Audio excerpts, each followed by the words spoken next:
Buenas noches, jóvenes. Espero se encuentren, estén bien. Ya casi listos pues para la evaluación del primer examen teórico de macroanatomía. Bueno, de anatomía. Y en este caso, porque la clase que voy a dar ahorita es la última para la de las que entrarían en el parcial, de, ¿cómo se llama? El parcial de lunes, lunes, ¿qué dijimos? 15, ¿sí? Entonces, vamos a, a desarrollarla. Fíjense que esta clase realmente ya la tenía grabada, creo que hace como una semana. Pero, no sé si se recuerdan, tuve problemas con una clase, que el puntero se trababa, bueno, un montón de cosas. Y lo que tenía era que estaba llena de mucha información. Entonces estuve borrando información y al parecer borré esta clase. Le podía pasar un programa para recuperarla porque no estaba en el papelero. Pero esos programas se tardan mucho para recuperar cosas que han sido borradas del disco duro, así que mejor pues la vuelvo a grabar. Así es que la voy a la voy a volver a grabar hoy sábado, para que tener la lista, este, para que ya el lunes pues la pueda tener en la plataforma. Acuérdense que les dije que hasta el martes, y ojo, hasta el martes 9, sí, hasta el martes 9 a las 12 de la noche. La que logre subir antes de las 12 de la noche del martes 9, esas son las clases que van a entrar. Entonces espero tener la lista. Esta clase consta de dos, o sea, este tema consta de dos clases, digamos, de dos tandas, por decir así, o dos juegos de... Bueno, lo que pasa es que vamos a hablar del sistema nervioso. El sistema nervioso, para poderlo desarrollar, pues yo lo he dividido en sistema nervioso central y sistema nervioso periférico. Entendiendo por sistema nervioso central el encéfalo y la médula espinal, y como sistema nervioso periférico los nervios espinales, incluidos los pares craneales, los 12 pares craneales. Entonces, así la tengo, por eso la tengo les digo que son dos clases, por decir así. Ahora, en la primera, de la primera, la que borré, que por accidente borré, solo era la parte 1, sistema nervioso central. Es la que tiene más diapositivas, tiene 50 y no sé con cuánto. Y la otra es más pequeña, trae 30 diapositivas. Pero estas clases son descriptivas y tienen mucha imagen, entonces, bueno, esa es la que voy a desarrollar ahorita. Sistema nervioso central, sistema nervioso central. Entonces, pero yo voy a tratar de que queden las dos clases, o sea, sistema nervioso central y sistema nervioso periférico, listas para que puedan ser evaluadas en el parcial del día 15, del lunes 15, ¿verdad? Ojalá que estén listas. Bueno, sí, espero, ¿verdad? Participen en los foros. Hoy pues los temas estuvieron bien, aunque hubo una parte bastante larga, yo sé, ¿verdad? Pero pues sí, yo entiendo, es parte de adaptarse a un nuevo docente o a una nueva forma de trabajo. Entonces, tampoco me gustan resúmenes de 3 minutos, pero tampoco resumen de que más de media hora, ¿verdad? No. Hay cosas que son difíciles de abarcar, yo lo entiendo, y microanatomía es de esas. Es porque hay mucha información en el aire, compleja, abstracta casi, pues, ¿verdad? Entonces, una de las cosas que yo evalúo también en los pacientes, en los estudiantes, es la capacidad de sintetizar, y eso se los va a evaluar todo docente a cualquier nivel, la capacidad de sintetizar. Sintetizar no quiere decir descabezar toda la información y venir a decir una tontera, no. Sintetizar significa leer todo el capítulo y hacer un resumen digerible de eso. Y digerible significa lo que yo entendí, o sea, lo que entiende cada quien. Nunca preparen una exposición queriéndolo hacer al gusto del docente. Miren, mejor me voy a retractar de ahí. O sea, sí puede ser que hay docente que quiere que le digan lo que a él le gusta oír. A mí no. A mí no me gusta que me quieran dar gusto a mí. A mí me gusta que el estudiante tenga iniciativa, sea proactivo, sea extrovertido en su tema, que no tenga miedo de meter información que capturó por otro lado, que se arriesgue con los materiales de apoyo que yo les pido. O sea, si ustedes se fijan, miren, a mí cuando me empiezan a poner diapositivas, a mí no me van a pantallar con diapositivas. O sea, no es eso. No espero yo de eso de ustedes, que me apantallen con diapositivas bien hechas. Si no usan diapositivas, por mí mejor. Pero sí valoro mucho la capacidad que le ponen, la intensidad que le ponen, y ¿cómo le puedo decir? El ánimo, ¿verdad? Y las ganas de querer impresionar, pero con una maqueta bien hecha, con una estructura, con esas, aunque se vean chuecas, no, por ahí me vino en gracia alguien que dijo, se me cayó tal cosa. me vino muy en gracia, pues sí, porque esas son las cosas reales. O sea, es lo que ustedes le están imprimiendo.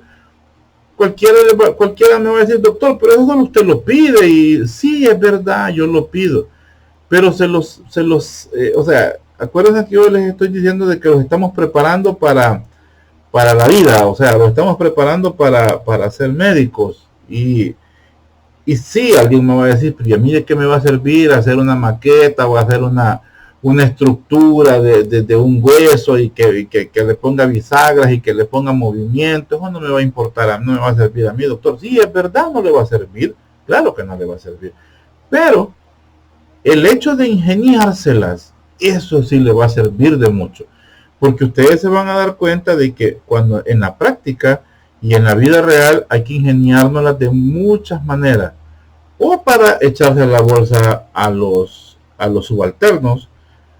Algunos de ustedes van a ser directores de unidad cuando lleguen a su año social, y esa gente ya está bien fogueada y bien quemada y no le quieren hacer caso, más si uno es nuevo, uy Dios. Entonces, la iniciativa, la genialidad, esa es la palabra, la genialidad, de ahí se encierra todo. La genialidad de cada quien es bueno que la vayan desarrollando desde ahorita, que no le tengan miedo, a impresionar, que no le tengan miedo a sobresalir. Eso es lo que yo busco, que sobresalgan por una maqueta, puede ser, por una información sacada de alguna revista y no necesariamente de un libro, por una forma espontánea de dar los temas, por no tener miedo, reírse. Me vino en gracia también alguien que le agarraba la risa y no era risa de nervios, ¿verdad? Eso le imprime humanismo, le imprime personalidad a los temas. Eso es lo que yo busco y eso lo busca cualquier persona. Ya va a estar el momento en que ustedes van a tener contacto con, bueno, primero Dios, ¿verdad? Pero en los congresos, y uno pues ve a los maestros, porque así se llaman, los maestros, que nos vienen a dar temas vienen de fuera del país, ¿verdad? Y vienen a los congresos, y entonces uno les ve pues bueno, lo apantallan a uno desde el momento que desde su iWatch, ¿verdad? De ahí controlan su presentación. Lo apantallan a uno con un control remoto para ir avanzando las diapositivas. Bueno, lo apantallan con un montón de tecnología. Pero ahí está ahí está el saber valorar lo que realmente importa. A mí no me importa una pantalla gigante, no me pantalla sonido, me pantalla la información que me va a dar. Lo demás es adorno, por supuesto, y podría servir para darnos más seguridad a nosotros a la hora de dar algo, pero no para que quede claro o para abonarle a una buena presentación, y una buena presentación es la información que nos viene a dar.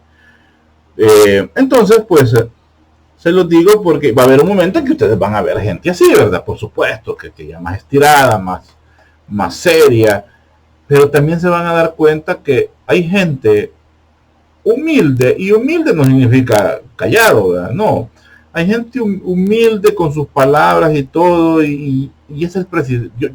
Yo formo parte de la sociedad del pie diabético de aquí de El Salvador. Hasta hace poco era el secretario, pero ya no pude seguir con eso, así que hoy soy ¿qué me han puesto? ¿Qué puesto me han dado? Como vocal, algo así, no sé qué. Soy miembro de la junta directiva y de los fundadores. Entonces, y ya me tocó dar temas en un congreso. Entonces, y ya tengo mi título de maestro. Vea, casualmente, anatomía del pie.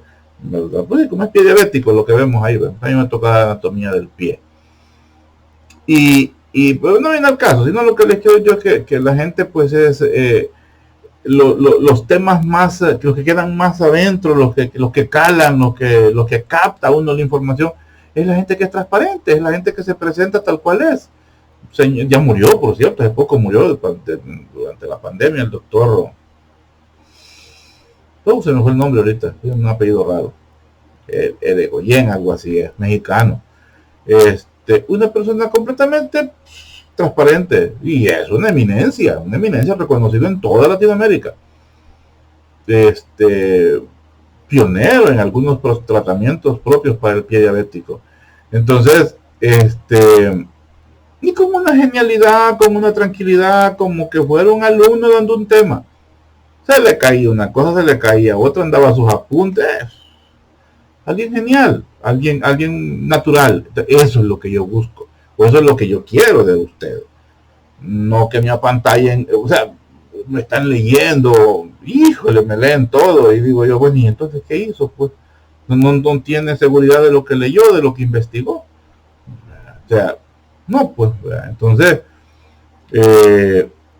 y eso es lo que yo capto a través de esto, y en persona, ¿cómo iba a ser la cosa? Ahí no hay tal de estar leyendo, pues, ¿verdad? Así es que felicito, ¿verdad? He descubierto, he visto hay mucho potencial en ustedes realmente. Hay otros que ya les voy viendo de que no, ¿verdad? No. Tal vez quieren apantallar con otra cosa y no. A mí me gusta la información, sé el que no está haciendo bien las cosas. Así es que, bueno, hablemos entonces del sistema nervioso. Sistema nervioso, pues, como dice, ese es el que comanda, ese es el que controla todo.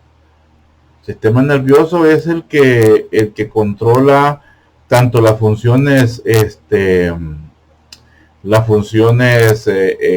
voluntarias, y a la vez, pues, también las funciones involuntarias. Y él, pues, es el encargado, pues, de los pensamientos, es el encargado de las funciones motoras, de las funciones sensitivas, de esa información poderla integrar y dar una respuesta, ¿verdad? Hay una cosa que se llama arco reflejo, más adelante lo vamos a ver, pero todo tiene que surgir en milésimas de segundo. Parte de la formación del médico es esa, tener esa capacidad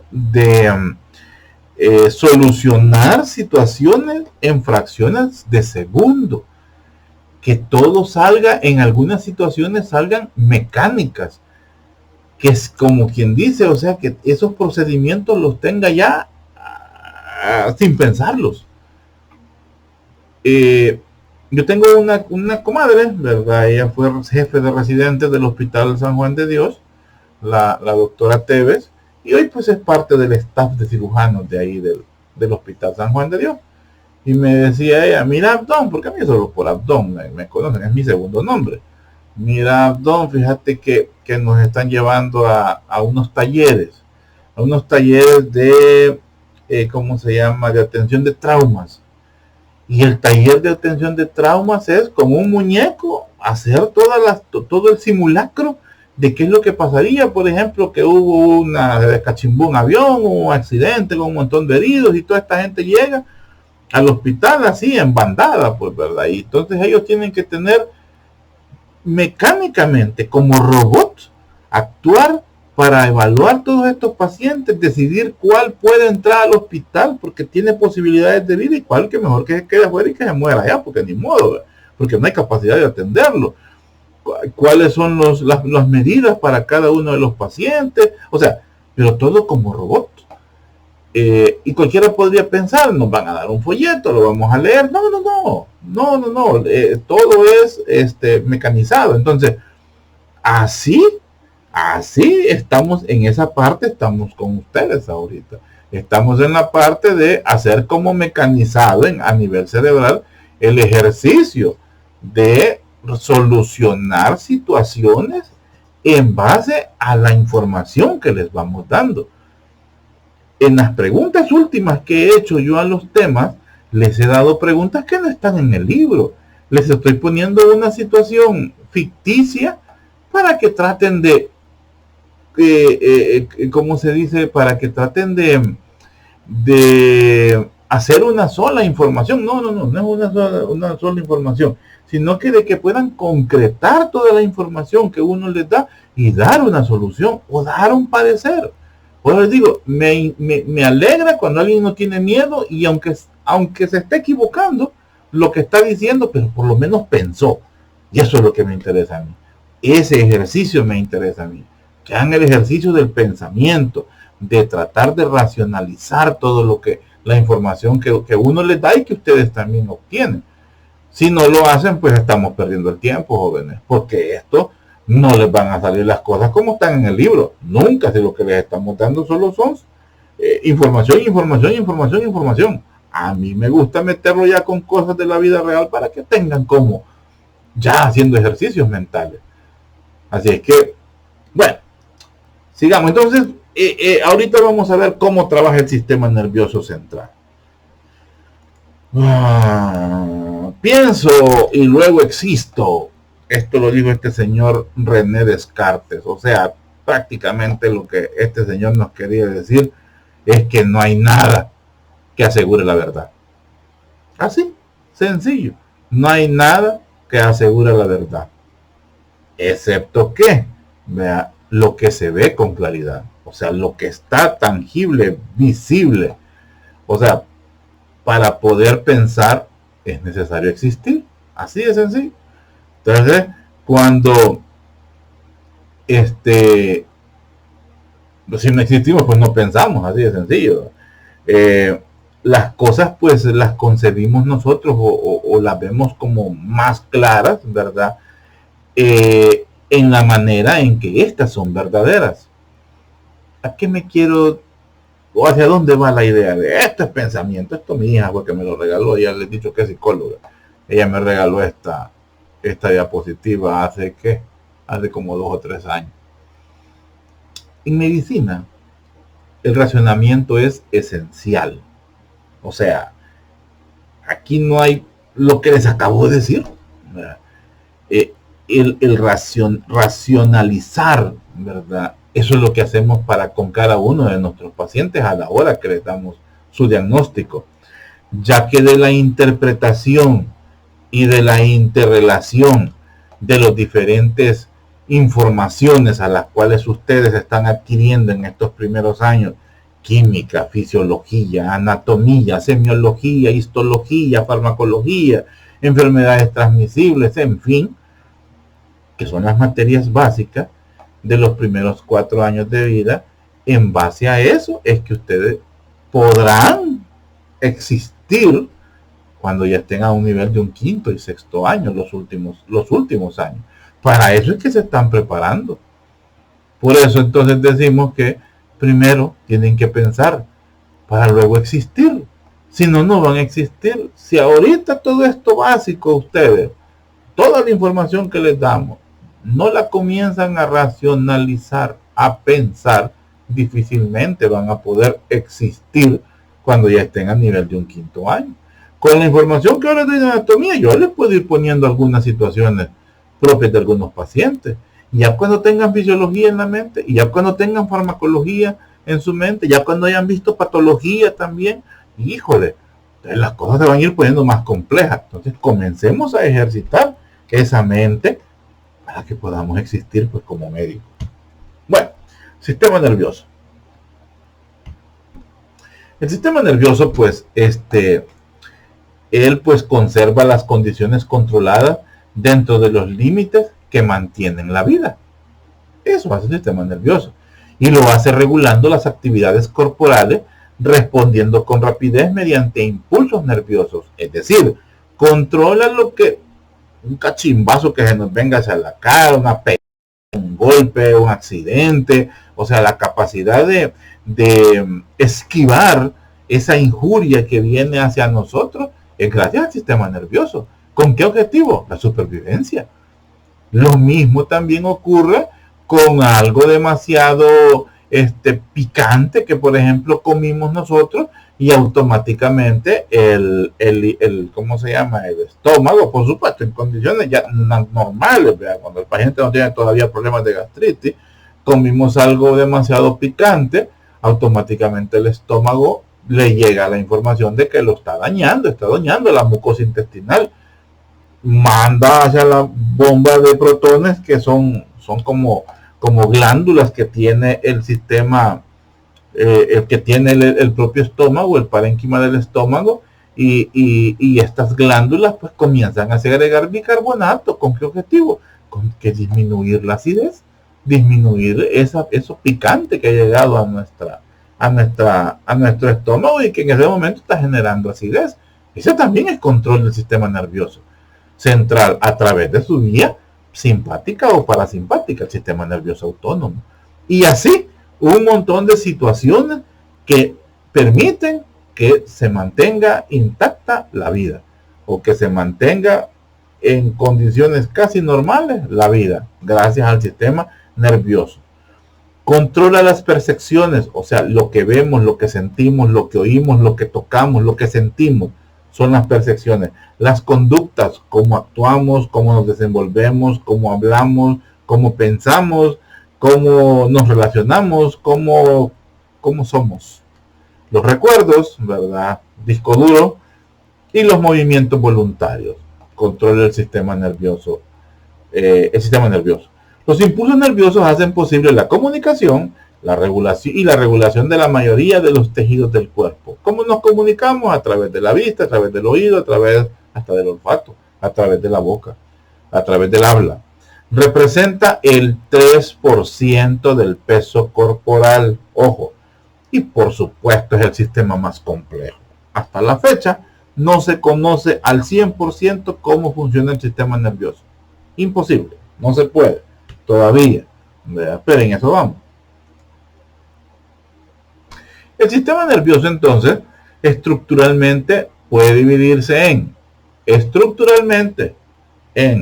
sistema nervioso central, es todo esto verdecito, sistema nervioso central, encéfalo y médula espinal, y sistema nervioso periférico, lo rojito. Todo esto es el sistema nervioso periférico, ¿verdad? Todos los nervios, todo lo que está por fuera del cráneo y por fuera de la médula espinal, y que es nervio, ¿verdad? Eso se llama sistema nervioso periférico. El sistema nervioso pues está compuesto por el encéfalo y la médula espinal. Sistema nervioso central, el encéfalo y la médula espinal. Ambos se desarrollan a partir del tubo neural en el embrión. Hoy empezamos a ver de eso, ¿se acuerdan, verdad? El sistema nervioso periférico está constituido por todas las estructuras nerviosas externas al sistema nervioso central, que conectan el sistema nervioso central con el cuerpo. Este se desarrolla a partir del crecimiento de células de la cresta neural fuera del sistema nervioso central. Entonces, todo lo que está por fuera de la médula, de la columna vertebral y del cráneo, eso es sistema nervioso periférico. ¿De dónde vino? De la cresta neural. ¿Para qué sirve? Para conectar el exterior, o sea, los dedos de la mano, los dedos del pie, un brazo, ¿cómo se llama? Unos músculos de la respiración, un esfínter anal externo, bueno, todo lo que está por fuera de la columna se conecta con el sistema nervioso central a través del sistema nervioso periférico. Todo ese cordonero de nervios que salen de la columna vertebral, son los que van a ir a inervar todos los músculos, todas las áreas del cuerpo, y eso es el sistema nervioso periférico. El desarrollo del sistema nervioso tiene dos etapas. Una etapa prenatal, que es lo que estamos viendo nosotros en microanatomía, en embriología específicamente, y la etapa postnatal, o sea, después del nacimiento. Son las dos etapas del desarrollo del ¿cómo se llama? Del desarrollo del sistema nervioso. El sistema nervioso se comienza a evaluar desde el nacimiento. En el nacimiento, al nomás nacer, existe un sistema que se llama el sistema Apgar. Este sistema Apgar nos ayuda a, tiene otros parámetros, ¿verdad? De la actividad, o sea, el tono muscular. Este es uno de los parámetros que tienen que ver con el sistema nervioso. El otro es el de la G, que es el de las gesticulaciones. Aquí dice Grimace, es las gesticulaciones o los reflejos, la irritabilidad. Estos dos son parámetros que se evalúan inmediatamente nace un niño. Cuando un niño nace, automáticamente, bueno, en lo privado, ¿verdad? Aunque sea parto natural, ¿verdad? O parto vaginal normal, ahí está el neonatólogo, ahí está el doctor Montesinos, ¿verdad? Esperando a este paciente, y ya automáticamente se lo dan al niño todavía meconiado, o sea, cagado, con sangre, con ligas, con todo, ¿verdad? Ya él lo toma en ese momento, el ginecólogo, el obstetra, en ese momento, pues después de la salida del nacimiento, se lo entrega inmediatamente. En cuanto corta el cordón umbilical, se lo entrega al neonatólogo o al pediatra, ¿verdad? Y él pues le hace, lo primero es el Apgar, lo ve, lo evalúa con esos 5 parámetros y le da un puntaje. El puntaje óptimo tiene que estar arriba de 8. Puntajes abajo de 8, abajo de 7, ponen en riesgo la vida del paciente. Ahí vemos pues el tono muscular, cómo se mueve, cómo está activo, pues, ¿verdad? O si sale deprimido. El pulso, le toman el pulso, cómo están los latidos cardíacos de este chiquitín que acaba de nacer, las gesticulaciones, si llora, si está activo, si está triste, como decimos, la coloración, ¿verdad? La coloración, cómo está el chiquitín, si está rosado, si está payulo, está cianótico, ¿verdad? Puede estar morado, y la respiración, cómo es la respiración de este niño, que eso se evalúa inmediatamente, el niño llora. Entonces estos parámetros, esto no es importante que ustedes lo sepan ahorita, esto lo van a ver cuando vean ginecología. Entonces, estos parámetros los utiliza el pediatra o el neonatólogo, y entonces, pero lo que yo quería traer a colación es que desde que nace, el sistema nervioso se empieza a evaluar. Ahora, como les decía, este es un panorama en lo privado. En lo público, el pediatra solo está cuando son nacimientos por cesárea. Cuando son nacimientos normales, o sea, vaginal normal, al interno o al R1, porque el R1 es el médico residente de primer año que está sacando ginecología, o al interno que esté haciendo de rotación, a él le toca. ponerle la evaluación del ADGAR. O sea, se agarra el niño y se pasa a la cuna, no se llaman cunas, se llaman, no me acuerdo, no me acuerdo cómo se llama, está en la parte de la mamá. Ahí se pasa, se limpia el chamaco, ahí la enfermera está viendo uno si la caga, o perdón la palabra, si uno la riega o lo hace bien, ¿verdad? Lo limpia y hay que hacerle uno el ADGAR, o sea, uno aprende a hacerlo. La evaluación, no, ya se me olvidó. Entonces uno hace el ADGAR y le pone un puntaje, hay que ponerlo, hay que anotar ese. En la historia, se hace una historia, pequeña historia del parto, y luego se regresa uno a terminar, ¿verdad? Con la madre, el alumbramiento, que es la salida de la placenta, y luego, pues, si le tocó hacer episiotomía, pues suturar esa herida y esperando que no haya habido desgarro, ¿verdad? Y eso es todo, gracias. Así que, pero bueno, sigamos. Entonces, pues, esos son los parámetros que vemos desde el nacimiento, la actividad y la gesticulación. Hablábamos, pues, que el sistema nervioso, ¿verdad?, central, pues, se obtiene desde el tubo neural, ¿verdad?, del cierre del tubo neural, que es esto. El cierre de aquí se está cerrando el tubo neural, y estos son las células de la cresta neural. De aquí es donde nacen el sistema nervioso periférico, desde los ganglios, y todos los nervios salen de la cresta. Aquí se va cerrando. ¿Te acuerdan que esta es la placa neural? No hemos visto todavía esto. Al final de la tercera semana, ayer, en la clase, pues parece que yo no sé si lo dije, pero uno de los de los eventos que marca el inicio de la tercera semana es el aparecimiento de la línea primitiva.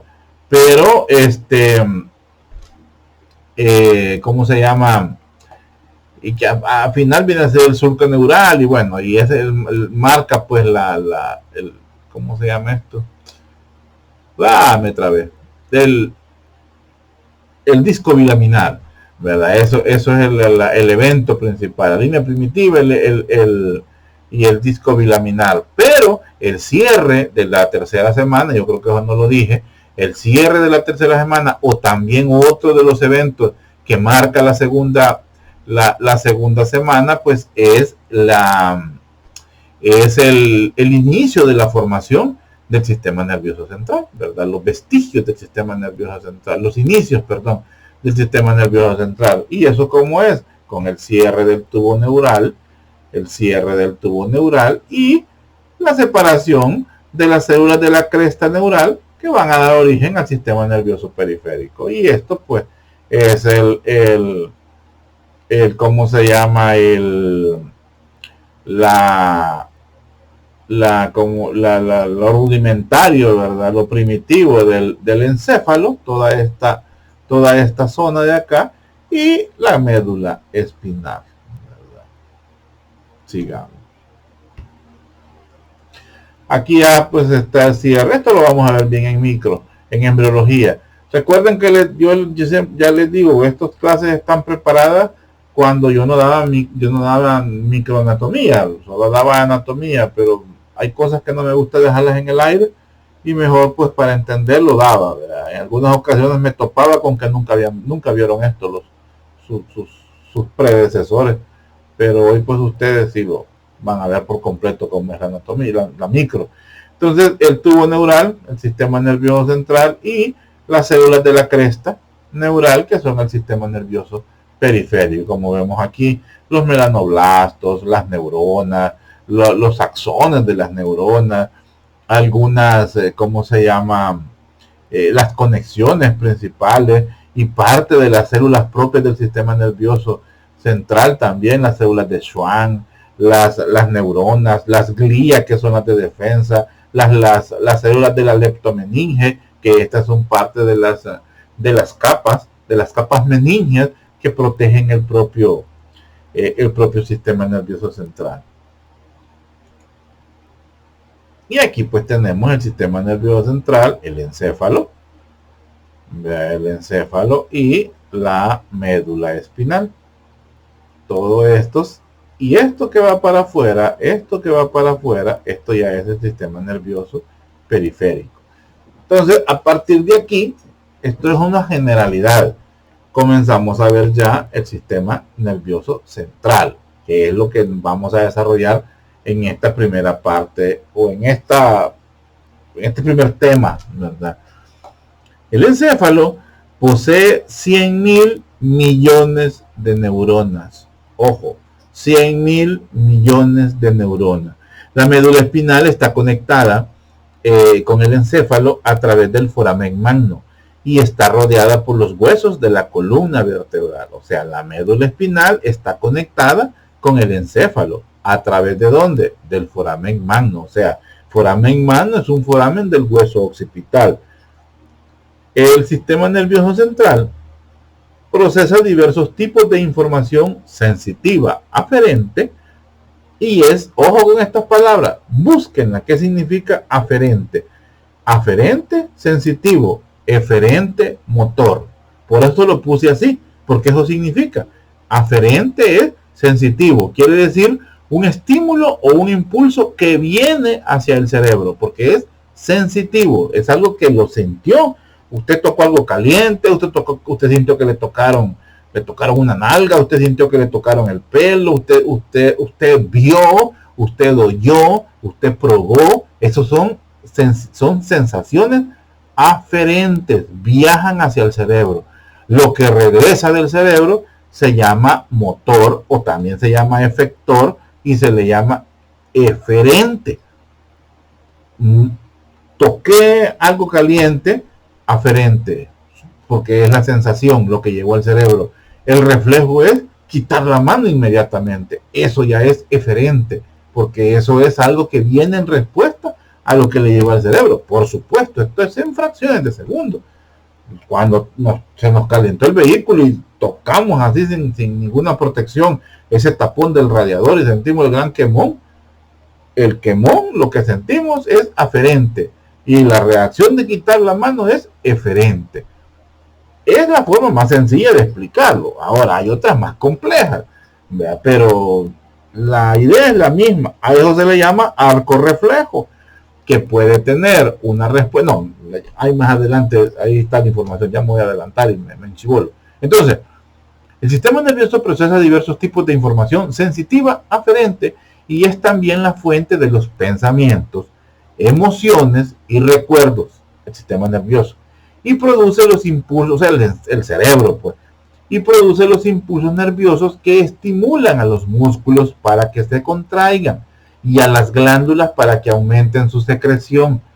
Hay los estímulos del que acabo de hablar, es un estímulo táctil, pero hay estímulos, por ejemplo, de que al intestino llegó una gran cantidad, estuvieron en un cumpleaños, se comió un gran pedazo de pastel, entonces el cuerpo cuando llega al estómago y luego pasa a la segunda porción del duodeno, ya el cerebro ya tiene información de que este tipo o esta tipa ha comido demasiada cantidad de carbohidratos y entonces se va a necesitar una gran cantidad de insulina para poder transportar este azúcar, esta glucosa hacia el interior de las células y poderse guardar, ¿verdad? Por ejemplo, en el hígado. Entonces, esa es otra, ¿cómo se llama? Sensibilidad eferente, ¿verdad? Y que conllevó una sensibilidad aferente y que necesita una respuesta eferente para que entonces el páncreas comience a producir a liberar una gran cantidad de insulina para que pueda absorberse todos estos carbohidratos. Ese es un ejemplo de una glándula. Podría ser otra, por ejemplo, allá que la cliente, una mujer, vea, necesite una gran cantidad de calcio, por ejemplo, ¿verdad? O pierde calcio, le manda una información para que por decir así, se reabsorba calcio de los huesos y se ponga a disposición en la sangre. Y así todo esto, estas son respuestas, o sea, todo, como decimos, toda sensación tiene una respuesta. Entonces, así funciona el sistema nervioso, con dos impulsos. Uno, aferente, que es lo sensitivo, y el otro es eferente, que es lo motor. Le doy tanto énfasis a esto es porque en la literatura ya no van a seguirle, bueno, sepa, algunas sí, ¿verdad? Pero las más, ¿cómo les puedo decir? La que nos genera más información, no sé, ya no se detiene a decir aferente sensitivo, eferente motor, solo dice los estímulos aferentes realizan una reacción a nivel del sistema o a nivel de la corteza, así se va la información, la cual pues genera una eferencia que se registra a nivel de una glándula o de un músculo. O sea, le estoy poniendo el ejemplo. Entonces ya no utiliza, pero quiero que se aprendan que es aferente y que es diferente. Algo que quiero que sepan también es esto es una neuroanatomía, no, perdón, esta es una clase del sistema nervioso, generalidades. Ustedes van a tener una materia que se llama neuroanatomía y depende del docente, así va a ser lo que van a aprender.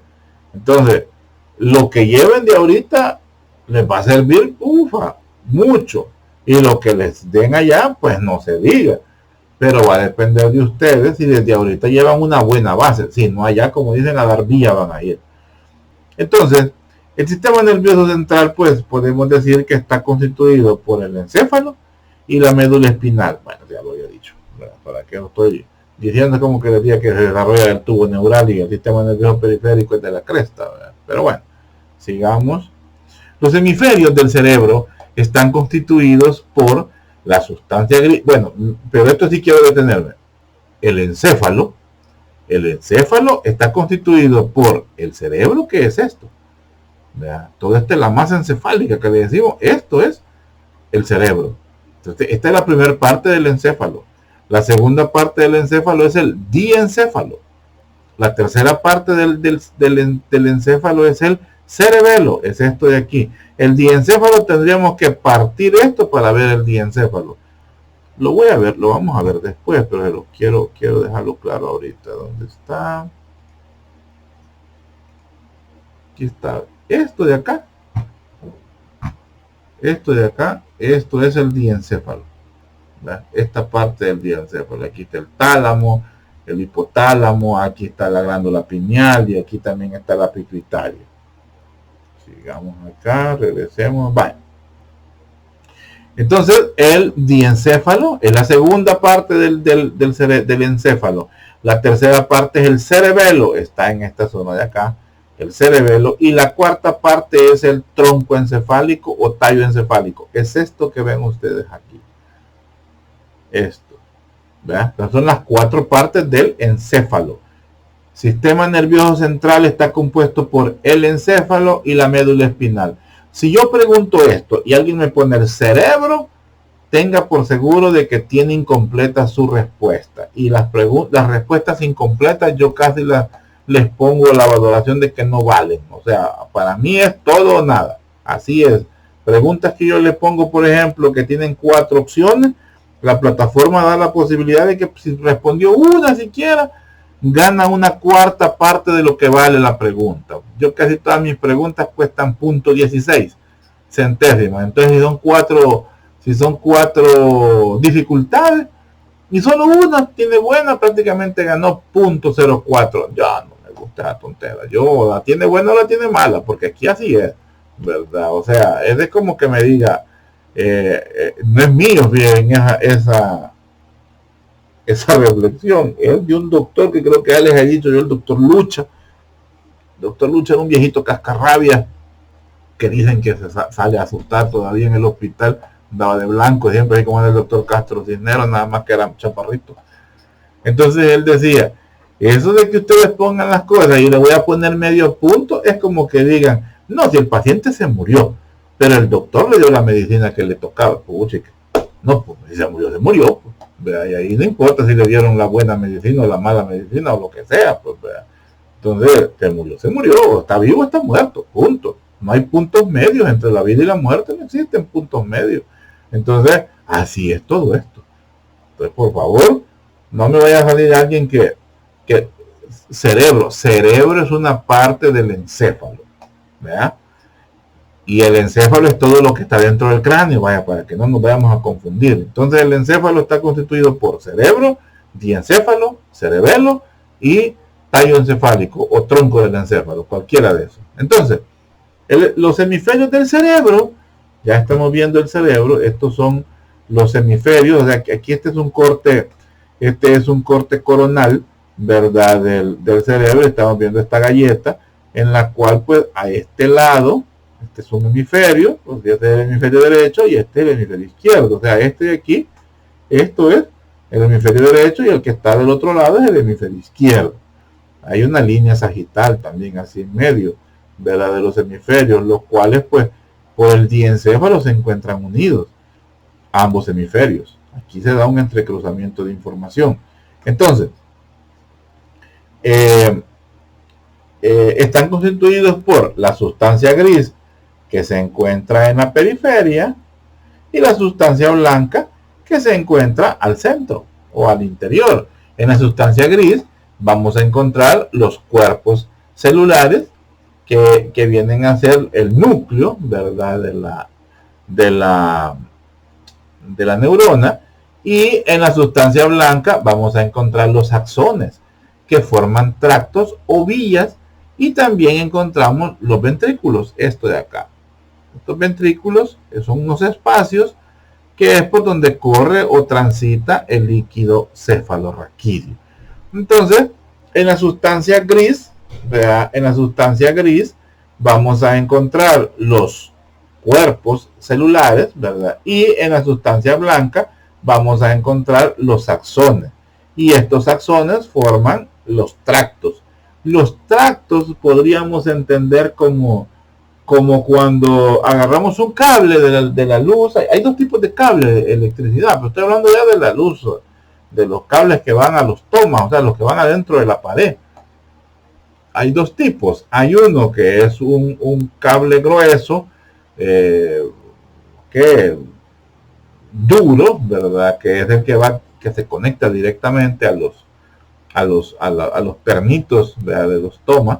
Pero existe otro que usan cuando son instalaciones más livianas, por decir así, que cuando uno pela el cable ve un montón de hebras, o sea, muchas hebras, ¿verdad? De alambre, de un alambre como de cobre. Son un montón de hebras que cuando uno está pelando hasta se escapa a pullar con ellas, sangra uno, va a volar. Le digo porque yo trabajo eso. O sea, me gusta travesear. Entonces, así se ven los tractos, como un montón de hebras. Y esos son los que bajan por la médula espinal. En la médula espinal la distribución de la sustancia es diferente. La sustancia gris está al centro y la sustancia blanca está en la periferia. Y en el cerebro, ¿verdad?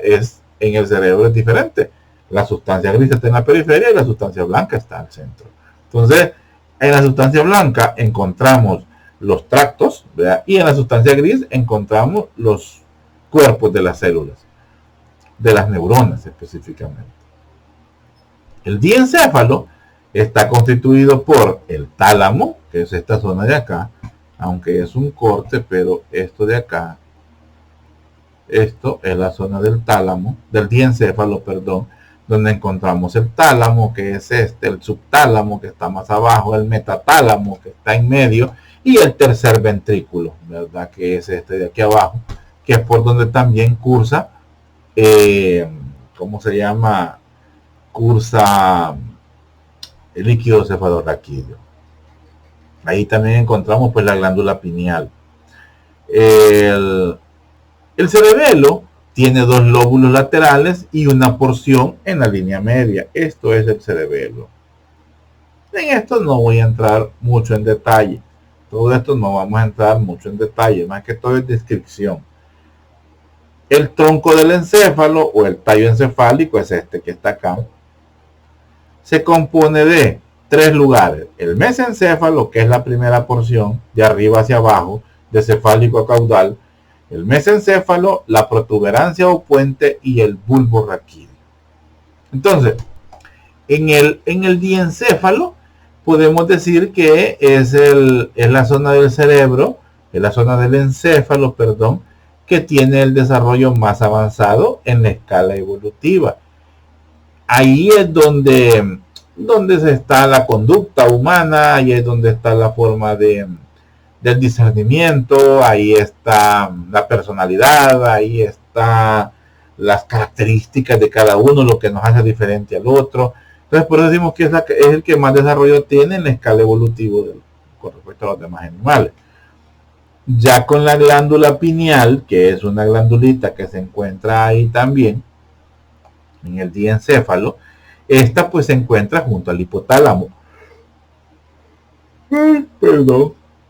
Es la que se encuentra junto al hipotálamo y ella pues es la encargada, por ejemplo, de la libido, el deseo sexual, el hambre, el sí, el hambre, ¿qué más? Ahí está el reloj biológico, ¿verdad? El reloj biológico, que es el que controla, por decir así, el envejecimiento. Y también algunas creencias es considerado como el tercer ojo y es el que viene a ser la parte consciente y subconsciente del encéfalo que nos permite conectarnos con el mundo espiritual. Y bueno, miren, esto ya no es de la clase realmente, esto es curiosidad. Hay estudios donde habla pues de que esta glándula pineal, fíjense que en algunos estudios ponen al paciente en un resonador magnético, pero con características mejoradas, donde ven flujos, y estos flujos, o sea, aumento de trabajo, lo miden en base a intensidades de color. Y se ha visto que en los pacientes, cuando están en situaciones de meditación, o en situaciones como de ¿cómo le llaman a esto? Sí es meditación, pero están ellos como que sale el cuerpo, sale el alma del cuerpo, no me acuerdo cómo se llama eso. Visualización, exteriorización, algo así se llama. Se ha visto de que la glándula pineal se alumbra como que es, híjole, como que es un faro, o sea, y normalmente pues en toda actividad, aún en alegría, en tristeza, en situaciones de huida, en situaciones de miedo, no cambia. Pero en situaciones de concentración, meditación, de oración también, en la oración, ella aumenta su color, ¿verdad? Su intensidad. Entonces por eso se considera pues que es nuestra parte subconsciente, pero que nos conecta con otro mundo, nos conecta con otro plano corporal. Pero como les vuelvo a decir, esto no es médico, o sea, esos estudios entonces se han hecho por médicos, pero no llegan a una conclusión. Y yo no soy quien para venir a sembrar también una idea, o sea, no es así tampoco la cosa. Pero sí me gusta decirlo, pero sí tiene que ver con el deseo sexual, eso sí es verdad. También con el hambre y con la sed, o sea, con saciar necesidades. Sigamos. ¿No respondió? Ahí está. Entonces veíamos el encéfalo ya cortado, ¿verdad? En un corte sagital. Entonces todo esto es el cerebro. Esto es el diencéfalo, ¿verdad? Donde teníamos el talo, el hipotálamo, que lo vemos aquí, por ejemplo, la glándula pineal, está aquí atrás, la pituitaria, junto al tálamo, y esto ya es el quiasma óptico, esto es de la visión, esto lo vamos a ver más adelante. Entonces, el diencéfalo, el cerebelo, que es esta parte que está acá, y la que conecta el encéfalo con la médula espinal es el tallo encefálico, que es este. Y este tallo encefálico a su vez está dividido en mesencéfalo, puente y protuberancia o puente y la médula oblonga, que es la tercera parte que se encuentra acá, la médula oblonga. Sigamos. Igual, aquí ya con nombre y apellido, ¿verdad? Cerebelo, el diencéfalo, el tronco del encéfalo, que es este que está acá, y el cerebelo. Aquí tiene los nombres, miren, mesencéfalo, protuberancia y el bulbo raquídeo, que es este de acá. La hipófisis aquí nos la tiene bien bien delimitada, la glándula pineal siempre en la parte posterior al tálamo, que es este que está acá, ¿verdad? El hipotálamo es esta parte de aquí abajo. ¿Y qué más? Bueno, bueno, aquí está la médula espinal. Entonces, la estructura que une, ojo, la que une el encéfalo con la médula espinal es el bulbo, perdón, es el tronco del encéfalo o tallo encefálico, es este de acá. Por donde están conectados el encéfalo con la médula espinal es por el agujero o foramen magno, foramen del hueso occipital. Son dos preguntas, ahí está una capciosa. Hay que fijarse bien en el planteamiento. ¿Cómo se unen o por medio de qué se unen el encéfalo con la médula espinal? Por medio de el tallo encefálico o el tronco del encéfalo. ¿Por dónde se une el encéfalo con la médula espinal? Se unen por el foramen magno. Ojo eso. Sistema nervioso periférico. El sistema nervioso periférico está conformado por los nervios, los ganglios, los plexos entéricos y los receptores sensoriales. Estos son los 4 componentes del sistema nervioso periférico: los nervios, los ganglios, los plexos entéricos y los receptores sensoriales. ¿Qué es un nervio? Un nervio es un haz de cientos de miles de axones, y estos cientos de miles de axones son los que conforman los tractos que se encuentran por fuera del encéfalo y la médula espinal. Cada nervio sigue un camino definido e inerva una región específica del cuerpo. ¿Qué es un ganglio? Los ganglios son pequeñas masas de tejido nervioso constituidas por los cuerpos celulares de las neuronas, localizadas por fuera del encéfalo y de la médula espinal, íntimamente asociado a los nervios craneales y espinales. Un ganglio siempre tiene un nervio. Los plexos entéricos son redes extensas de neuronas localizadas en las paredes de los órganos del tubo digestivo. Entérico significa intestino. Entonces, si se acuerdan, yo a alguien le preguntaba qué era un plexo. ¿Qué plexo hay a todo nivel? Hay plexo, lo que vimos en macro, plexo cervical, plexo braquial, plexo sacro, plexo coccígeo, todos son plexos. Pero a nivel también de intestino hay plexos. Y un plexo, como dice ahí, pues es una red, es una maraña de nervios. Un receptor sensorial es una estructura que controla los cambios en el medio ambiente externo o interno. Los ejemplos de los receptores sensoriales los constituyen los receptores del tacto en la piel, los fotorreceptores del ojo. Los fotorreceptores son células propias del ojo, se llaman conos y bastones. Los conos sirven para la visión nocturna y los conos sirven para la visión diurna y los bastones sirven para la visión nocturna. Se llaman fotorreceptores. Y los receptores olfatorios en la nariz, ¿verdad? Esos son receptores sensoriales. También hay en el oído, pero no se mencionan aquí por una situación que no es el momento de explicar. Pero fíjense que no, dejémoslo. Hay también receptores sensoriales a nivel del oído. En el oído hay dos tipos de recepciones: la auditiva, o sea, lo que oímos, lo que creemos que es sonido, que realmente es una vibración, y la otra es la propiocepción. A alguien le pregunté eso, ¿qué era la propiocepción? Es la capacidad que tiene nuestro cerebro de interpretar lo que pasa en nuestro exterior. En el oído hay algunos, pero hay otros, y la gran mayoría está también en las articulaciones. Ahí se encuentran los receptores de la propiocepción, que en algunas literaturas se considera como el sexto sentido.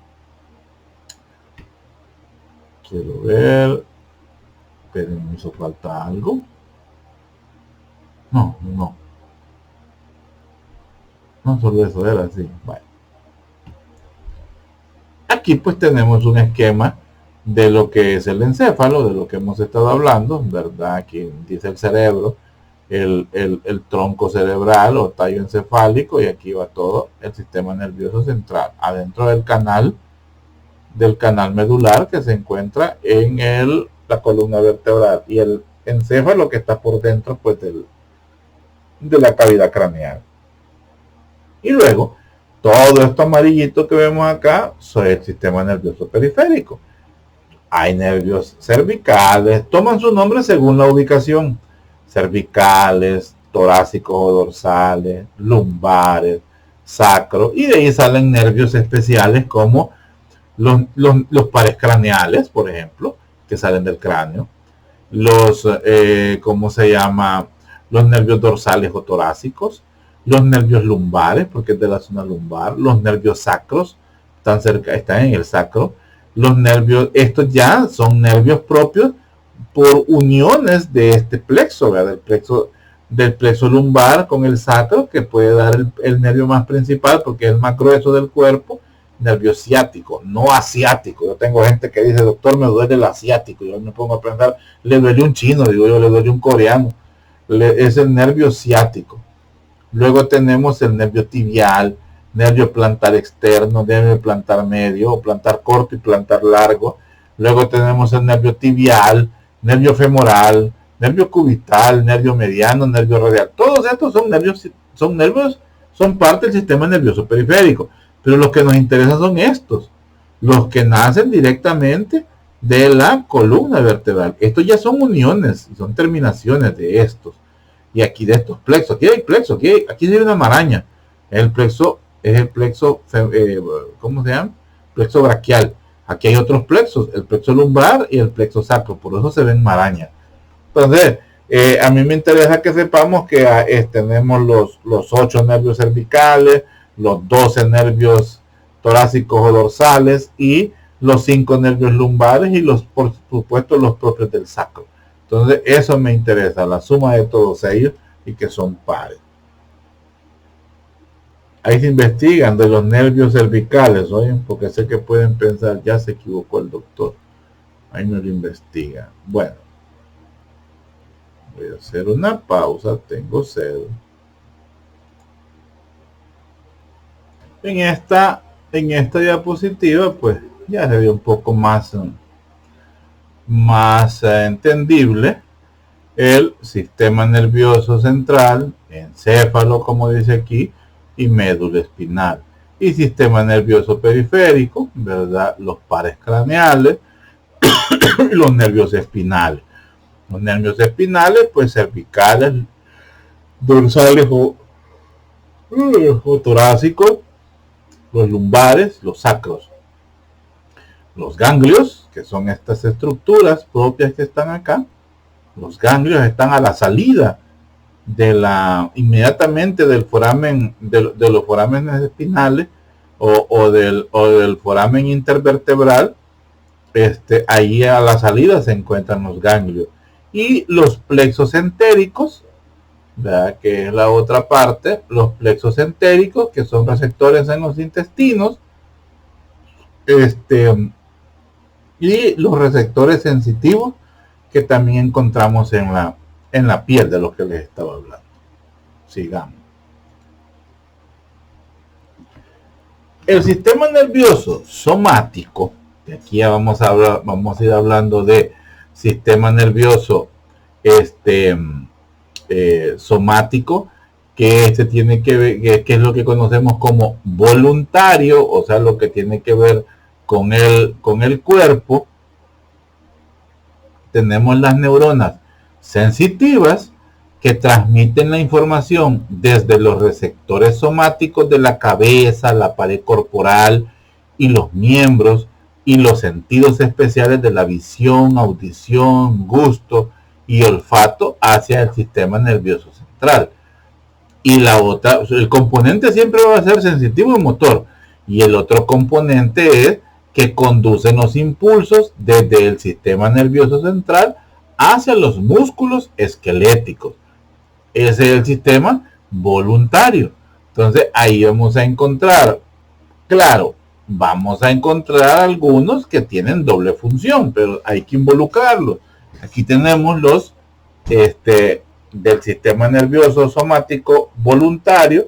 Encontramos algunos pares craneales, por ejemplo los del ojo, los oculomotor, el motor ocular común, motor ocular externo, el troclear, patético troclear y el abductor. Entonces son músculos voluntarios porque nosotros movemos el ojo a nuestro antojo. Elevamos el párpado también, ¿verdad? A nuestro antojo. Son músculos propios, ¿verdad? De eso. También aquí vamos a encontrar los músculos que generan movimiento. Aquí tiene, por ejemplo, el esternocleidomastoideo. Otros músculos, por ejemplo, lo que nos ayudan a mover la lengua para poder hablar. Entonces son músculos que tienen son nervios que de una u otra forma, pues, tenemos cierto control nosotros para poder efectuar la respuesta o la decisión que el cerebro tomó para hacer cierta, ¿cómo se llama? Cierto movimiento o cierta situación en especial. Y nosotros, pues, los nervios espinales. Ahora, lo que quiero que me entiendan es que aquí está de ejemplo esto. Por ejemplo, aquí está el nervio trigémino. El nervio trigémino es el sensitivo de la cara. El otro nervio que se encarga de mover la cara es el facial. Vea, son las 5 ramas del facial y las 3 ramas del trigémino. En el glosofaringeo nos ayuda a mover la lengua. No tiene nada que ver con el gusto, porque en el gusto es otro par craneal que se involucra ahí. Luego también tenemos, por ejemplo, otro de los nervios, el nervio vago. El nervio vago tiene doble función. Hay alguna que es voluntaria y otra que es involuntaria. Es parte del sistema nervioso parasimpático. El vestíbulo coclear, esto tiene que ver con la audición y el equilibrio. Entonces, son nervios que tienen doble función. Pueden ser voluntarios, pueden ser involuntarios, pero se involucran. Lo que me interesa más que todo, pues creo que les estoy dando mucha vuelta. Lo que me interesa es que sepan cuáles son los voluntarios. Así de fácil.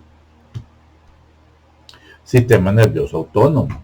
El sistema nervioso autónomo, o sea, involuntario, son las neuronas sensitivas que transportan información proveniente de los receptores sensitivos autonómicos localizados principalmente en vísceras como el estómago y los pulmones hacia el sistema nervioso central. Por ejemplo, a nivel bronquial hay receptores que detectan la presencia de exceso de flema, detectan la presencia de un cuerpo extraño. Ustedes estaban durmiendo, ¿verdad? Y por mala suerte, pues tienen reflujo, tienen un problema de gastritis, hay un reflujo. El reflujo es líquido que se escapa del estómago y si uno está dormido no puede salir por la boca, ¿verdad? Ni puede llegar a la garganta. Inmediatamente a nivel de la laringe, ¡pum!, da la vuelta y entra al bronquio. Y es cuando nos hemos escapado. Bueno, a mí me pasó hace poco una tos horrible, ¿verdad? Y casi expulsando uno los poquitos de acidez a través bronquial, a través del bronquio. Entonces, ese reflejo es gracias a esto. No lo controlamos nosotros. A nivel intestinal les ponía el ejemplo, por ejemplo, de un estímulo hormonal debido a la presencia de carbohidratos o a la presencia de alimentos, el aumento de la producción de ácido clorhídrico por parte de las células oxínticas del estómago, o la presencia de, por ejemplo, la presencia de gluten. Hoy se ha hecho de moda esa babosada del gluten, alimentos libres de gluten. No, pregúntenle a sus papás o a sus abuelos si andaban pendientes que la comida que iban a comer tenía gluten o no. ¿Cuál, verdad? Hoy es que se ha hecho un montón de tonteras que ya son más que todo comerciales, pero ni modo. La presencia del gluten, y este paciente tiene problemas de la digestión para el gluten, un problema que se llama celíaca. Entonces viene el paciente automáticamente, pues le va a dar un curso horrible, ¿verdad? Pero también le puede dar una reacción intestinal. Entonces hay receptores que detectan esa presencia. Y así, un montón de situaciones. Por ejemplo, también Hay situaciones en las cuales el estómago y todo el intestino se distiende demasiado por ingesta copiosa de alimentos, genera gases, pues automáticamente el intestino comienza a aumentar el peristaltismo, primero para liberar los gases, ¿verdad? Que ya sabemos cómo suenan y cómo huelen, y luego pues para expulsar las heces y liberar el tránsito intestinal. Son reacciones a las cuales nosotros no tenemos control y es una reacción involuntaria. Las neuronas motoras que conducen impulsos nerviosos desde el sistema nervioso hacia el músculo liso, el músculo cardíaco y las glándulas, o sea, aumenta el trabajo en donde están estos receptores, donde están los receptores de estas situaciones, ahí vamos a encontrar los efectores para realizar dicha función. Estamos ante una disminución de oxígeno, por ejemplo, cuando aumentamos la altitud, cuando vamos subiendo allá para Miramundo, vamos subiendo allá para, ¿cómo se llama este volado? De Sabanetas, ¿verdad? O ya en el Muerto, Alegría y no más, se aumenta la respiración en cierto grado, porque supuestamente a mayor altura comienza a disminuir un poco el oxígeno, entonces, o la capacidad de oxigenar, entonces aumentamos. Es un reflejo también pues de los receptores, mejor dicho, es una respuesta de los efectores por los receptores que tenemos a nivel pulmonar. Sigamos. El sistema nervioso entérico, el que acabamos de hablar. Las neuronas sensitivas están situadas en los plexos entéricos que monitorizan los cambios químicos que se producen en el tubo digestivo y también la distensión de sus paredes. Las neuronas motoras entéricas coordinan la contracción del músculo liso del tubo digestivo, regulan las secreciones de los órganos digestivos como el ácido gástrico y la actividad de las células endócrinas del aparato digestivo que secretan hormonas. No voy a hablar mucho porque ya lo expliqué, pero sí tienen que conocer esos tres tipos de sistema nervioso. Aquí, y es involuntario también, aquí está un cuadrito que lo resume todo. Aquí está resumiendo sistema nervioso central. En el somático, ¿verdad? Que este es voluntario, los receptores sensitivos somáticos y especiales y neuronas sensitivas somáticas sienten algo, lo mandan hacia el cerebro para que ¿cómo se llama? Lo interprete, manda la información hacia las neuronas motoras somáticas, o sea que van a moverse en los miembros, en cualquier parte del cuerpo que tenga voluntad, es el músculo esquelético al cual nosotros controlamos, ¿verdad? En el sistema nervioso autónomo, los receptores sensitivos autónomos y neuronas sensitivas autónomas son las que registran la información, igual la llevan al cerebro, y esto pues a través de neuronas motoras autónomas dan la información que pueden ya ser simpáticas o parasimpáticas para que se realice una función en el músculo liso, en el músculo cardíaco y en la glándula. Esto no lo controlamos nosotros para nada. Y luego el otro que es el entérico, las neuronas motores entéricas involuntarias, pues estas registran cierta información. ¿Cómo se llama? Los receptores sensitivos, aquí perdón, me fui por otro lado. Los receptores sensitivos registran una información, la envían hacia el cerebro, pero no necesariamente va a venir una respuesta desde el cerebro, porque aquí ya es las zonas efectoras. Estas pueden ser resultado de una respuesta del sistema nervioso autónomo, el trabajo que van a hacer las neuronas motoras entéricas, y mandan la información al músculo liso, a las glándulas y a las células endócrinas del tubo digestivo, algo que tampoco nosotros controlamos. Entonces, el sistema nervioso autónomo y el sistema nervioso entérico son involuntarios. Voluntario solo es el sistema nervioso somático. Espero lo entiendan. Hablando siempre del sistema nervioso autónomo, decimos que la zona motora del sistema nervioso autónomo tiene dos ramas. O sea, tiene dos divisiones. Una división simpática y una división parasimpática. Esta es la parasimpática, que son los extremos, y esta es la simpática, que es el centro. Los efectores están inervados, los efectores, o sea, los motores, están inervados por ambas divisiones, las que ejercen acciones opuestas, por ejemplo. O sea, es cierto que aquí está ubicado el parasimpático en este extremo y también en este extremo. Aquí en el parasimpático está con los nervios craneales el 3, motor ocular común, el séptimo, el facial, el glosofaringio y el vago. Son los nervios que tienen que ver con el parasimpático a nivel craneal. A nivel caudal, pues tenemos los segmentos S2 y S4. Estos son las raíces motoras autónomas, o sea que no tenemos voluntad sobre ellas. Y el simpático son los segmentos espinales desde T1 hasta L2. Aquí está el parasimpático, o sea, de aquí se genera y se registra la información que va hacia el cerebro de tipo autónoma, o sea que no tenemos voluntad. Los efectores, o sea, donde se realiza el trabajo, donde se realiza la función después de que ha llegado la información al encéfalo, son inervados por ambas divisiones, o sea, ambas lo están inervando los efectores, los que realizan el trabajo. Por ejemplo, las neuronas simpáticas aumentan la frecuencia cardíaca. Las simpáticas, o sea, estas aumentan la frecuencia cardíaca. O sea que de 80 latidos por minuto, el corazón puede pasar a 100 gracias al sistema nervioso simpático. ¿Por qué? Una reacción extrema de un susto, una preocupación, una carrera que tuvimos que pegar, no sé. Algo que haga que bombee más sangre en el paciente. Esto es controlado pues por la adrenalina, pero no lo vamos a tocar ahorita eso.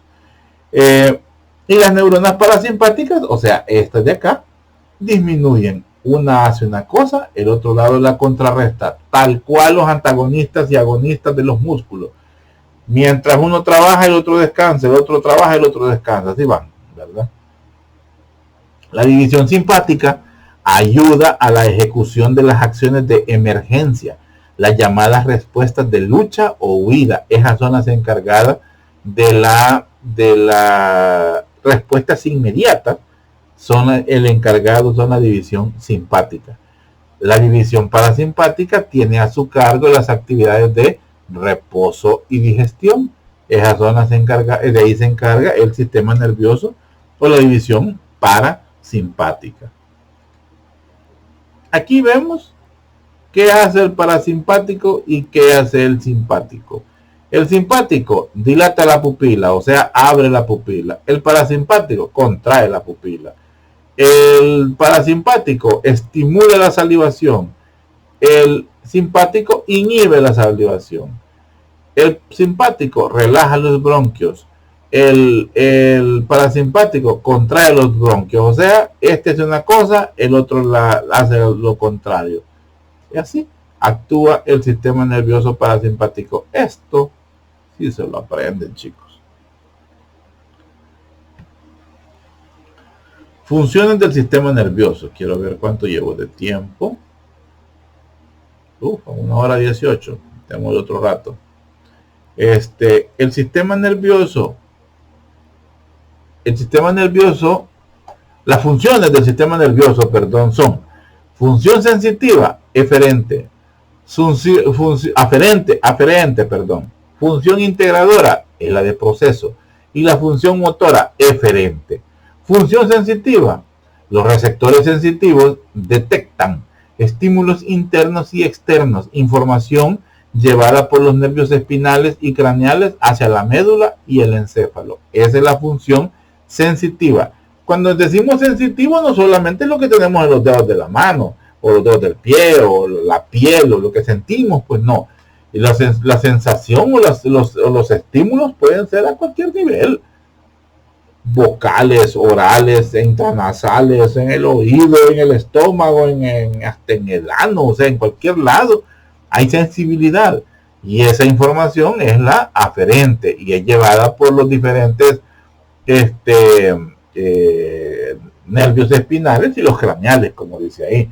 La función integradora, o sea, de proceso, el sistema nervioso procesa la información sensitiva analizando y tomando decisiones para efectuar las respuestas adecuadas. O sea, la integración, lo que se realiza al interior de la célula gris y la sustancia blanca, sustancia gris, sustancia blanca a nivel del encéfalo, ese trabajo que se hace ahí, esa es la función de, esa es la de proceso. O sea, por ejemplo, ustedes, ¿qué les puedo poner de ejemplo? Imagínense ustedes oyen una canción X y esa canción automáticamente, ¡pups!, esta canción ya la oí en tal lugar y esta canción me gusta y la canta tal persona. Ese, el estímulo sensitivo fue oír la canción. Todo eso se llevó al cerebro y el cerebro la correlacionó con un montón de situaciones. ¿Qué pudiera pasar, por ejemplo? Que esa canción le recuerda a alguien que ya no está con usted. A esa canción le recuerda el día que se casó. Bueno, ustedes no, yo sí. Yo tengo la canción que nosotros nos tocó bailar con mi esposa cuando nos casamos. Entonces, esas situaciones pueden generar, por ejemplo, una lágrima. Ese estímulo se logró porque en el oído se escuchó algo. Esa vibración transmitida por la membrana timpánica y llevada por toda la, los huesecillos, llegó a la ventana oval y luego llegó a la ¿cómo se llama esto? Al laberinto óseo, luego al laberinto membranoso y a través de todo esto pues llegó al ganglio, ahorita no me acuerdo el nombre, y llegó al nervio, ¿verdad? Al nervio auditivo y eso lo llevó hasta el cerebro. Y en el cerebro hizo la del proceso y la relacionó con una situación o con un recuerdo y pudo haber generado una respuesta motora en la boca y generó una sonrisa o en los ojos y generó una lágrima o en la ¿cómo se llama? En la laringe y generó un suspiro. Entonces son pero ya ahí me llevé, ya llegué a la motora. La integración es la que hizo a nivel del cerebro, o sea, como por decir así, donde llega la información y de ahí nace la respuesta. Esa es la función integradora. Y la función motora o eferente, una vez que la información sensorial ha sido integrada, o sea, ha sido evaluada, ha sido concienzada, ha sido reconocida, el sistema nervioso puede generar una respuesta motora adecuada activando efectores, ya sean músculos o glándulas. En el ojo pudo activar la glándula lagrimal y generar una lágrima, ¿verdad? A través de los nervios craneales y espinales. Ese es un arco, ¿verdad? Aquí está lo que les venía hablando del arco reflejo. Este es un arco reflejo. Tocó una suculenta, se pinchó el dedo, esto hizo que esta sensación fuera llevada a través de la neurona aferente, hiciera la integración a nivel de los ganglios, esto en la médula espinal, y la información llega al cerebro. Del cerebro nace otra información que le dice que debe de quitar la mano para que no se siga pinchando, así de fácil. Pero aquí quiero que veamos una cosa especial. No toda la información tiene que llegar al cerebro para que genere una respuesta. A nivel de la médula espinal hay zonas de relevo donde se toma una decisión. Por ejemplo, en este caso, esta información no tiene que llegar al cerebro para que le diga que retire el brazo. Aquí mismo se da la información. Todo esto es en fracciones de milisegundos. Toda esa información así viaja. Y así es casi todo. En el caso de lo que decía, de las sensaciones especiales o de los sentidos especiales, la vista, el gusto, el olfato, el oído, sí, estos tienen que viajar directamente al cerebro. Primero porque es registrado por pares craneales, todos tienen conexión con el cerebro, a excepción de uno que lo pregunté en una clase. De ahí todos tienen conexión con el cerebro. Entonces ellos, pues, bueno, a un F que pregunté tiene conexión, pero solo una parte. Entonces esta información llega al cerebro para poder interpretar un aroma, para que sepamos distinguir algo fétido de algo oloroso, para que sepamos distinguir un sonido agradable de una bullanga, ¿verdad? No es lo mismo oír un un concierto de Tuchelos, por ejemplo, o un concierto de, no sé, una canción que a ustedes les guste o algo, a que oigamos que bachata o reggaetón, ¿verdad? A mí no me gusta, por eso lo digo. Entonces eso me ayuda a interpretar, ¿verdad? O sea, eso ayuda a interpretar la información. Lo mismo con el ojo. Nosotros vemos algo que nos agrada, ¿verdad? Y hay una sensación de tranquilidad o de alegría o tristeza, pues a nivel del cerebro, y eso pues puede generar de nuevo, pues, o poner el ejemplo de una lágrima o el reflejo de cerrar los ojos, ¿verdad? Porque lo que estamos viendo no nos gusta o no sé. Pero espero que me entiendan lo que les digo.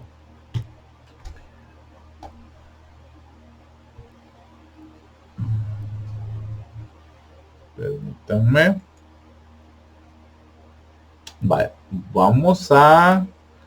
me voy a quedar hasta este nivel, donde estamos viendo los dermátomos y los miótomos.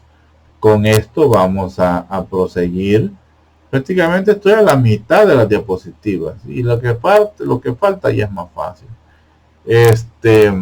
Vamos a quedar aquí con los dermátomos y los miótomos para terminar después pues con la clase. Los dermátomos y los miótomos son la forma de la distribución de los pares, de los nervios espinales, cómo están ellos distribuidos a nivel pues del todo el cuerpo. Y estas teorías ayudan a identificar patologías relacionadas con un nervio en específico.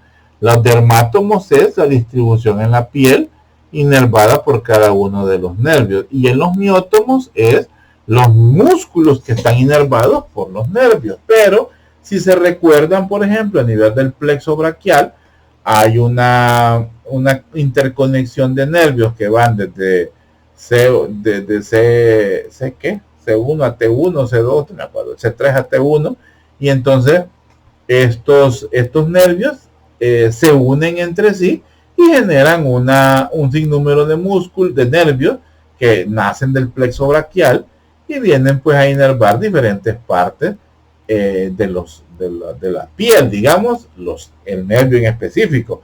Pero el nervio ya mezclado a este nivel del plexo braquial inervan ya músculos específicos. Entonces hay una que es la dermátomo, que es la inervación de cada nervio en una parte de la piel, y la de los miótomos es los nervios que inervan los músculos, ¿verdad? Entonces aquí nos vamos a quedar ahorita y vamos a proseguir después. Ya como les digo, ya es poco lo que queda de esta. Vamos a ir a la mitad. A la mitad prácticamente estoy de las para terminar la clase. Entonces nos quedamos ahí. Estudienlas, suerte en el corto del lunes, ¿verdad? El lunes vamos a ver articulaciones específicamente y luego después el tema. Voy a poner la clase el corto a las 12:30 y a la 1 pues comenzamos con el último tema y ahí cerramos las exposiciones hasta el siguiente cómputo que vamos a distribuir. Así vamos a ir trabajando, jóvenes, porque tanto aprenden ustedes como aprendo yo, y es la forma de conocerlos realmente que tengo hasta ahorita. Primero Dios, se reactiven los laboratorios, ya pasamos el ambiente electoral, ya ganó quien tenía que ganar, y ya pues creo que las cosas van a cambiar un poco con respecto a la posición que existe en torno a la salud. Aunque con esta repartidera de computadoras, pues no, como que no va a tener sentido que vuelvan a las clases presenciales. No sabemos cómo va a actuar la universidad o cuál es la disposición de las autoridades en relación a los estudiantes universitarios. Pues nosotros tenemos que ser obedientes. Pero en el caso de ustedes, yo sí quisiera que volvieran a los laboratorios, aunque sea con todas las medidas extremas, pero sería la forma más, o sea, la forma ideal para que realmente pues afiancen los conocimientos en lo que respecta a macroanatomía. Y si podemos ver imágenes, diapositivas, no son esas, son, ¿cómo le llama la doctora? Tenía un nombre que no me acuerdo ahorita, pero las láminas de microanatomía, de histología, pues qué bien, ¿verdad? Así es que sería bueno para usted. Nos quedamos ahí y seguimos hablando. Fíjense que son no me fijaron la hora, son las 12:30. Bueno, quedamos así, jóvenes. Cuídense mucho y seguimos hablando. Salud, salud, Luz.